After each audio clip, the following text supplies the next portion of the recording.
এতিয়া যে ট্ৰেন্ডিঙত যেটো ফটো চলি আছে সেই ফটোটো কিদৰে বনায় মই আপোনালোকক দেখাম। আমি প্ৰথম গুগল জেমিনি অন কৰি ল'ব লাগিব। গুগলত গৈ আমি গুগল জেমিনিটো অন কৰি ল'ব লাগিব। তাৰপৰা এই আস্ক জেমিনি যেটো আহিছে ইয়াত প্লাছ চিন যে ওলাইছে তলৰ যেটো আস্ক জেমিনি তলৰ যেটো প্লাছ চিন আছে তাত আমি ক্লিক কৰিব লাগিব। অলপ সময় ৰ'ব লাগিব, ৱেবছাইটটো খোল খাব লাগিব।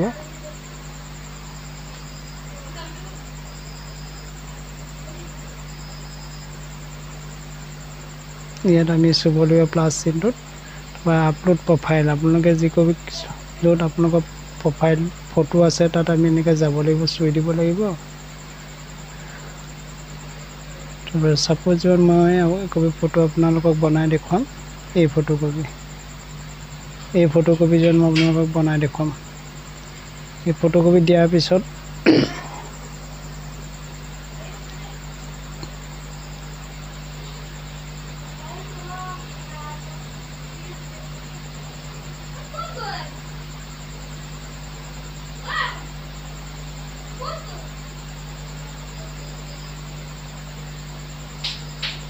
তাৰপৰা গৈ আপোনালোকে ইয়াত পেষ্ট কৰিব লাগিব। পেষ্ট কৰাৰ পিছত মই টেলিগ্ৰামৰ পৰা মই লিংকটো যি ফটোৰ চাইজৰ যিটো লিংক মই কপি কৰি থৈছোঁ আৰু মই ইয়াত পেষ্ট কৰি দিয়াৰ লগে লগে এই চাইজটো ওলাই যাব।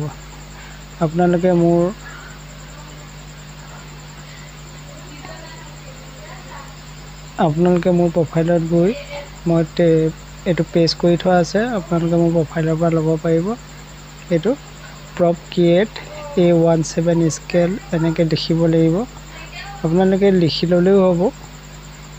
এনেকৈ create A17 scale commercialize figuring of the characters in the picture এনেকৈ চাই ল'ব। ইয়াত লিখি থোৱা আছে, এইটো আপোনালোকে লিখি ল'লেও হ'ব নতুবা কপি কৰি ল'লেও হ'ব। এনেকৈ লিখি ল'ব লাগিব, দেখিছে এনেকৈ। তাৰপিছত শ্বেয়াৰ কৰিব লাগিব। শ্বেয়াৰ কৰাৰ পিছত ফটোকপি অলপ টাইম ৰোৱাৰ পিছত ফটোকপি আপোনালোকৰ যিবোৰ ট্ৰেণ্ডিং ফটো আপোনালোকৰ হৈ যাব।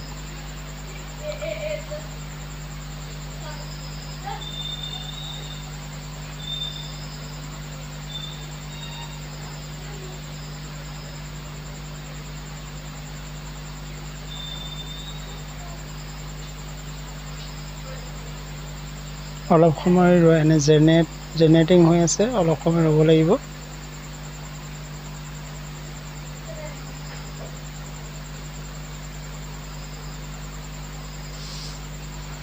জেনেৰেট হৈ আছে ফটোকপি।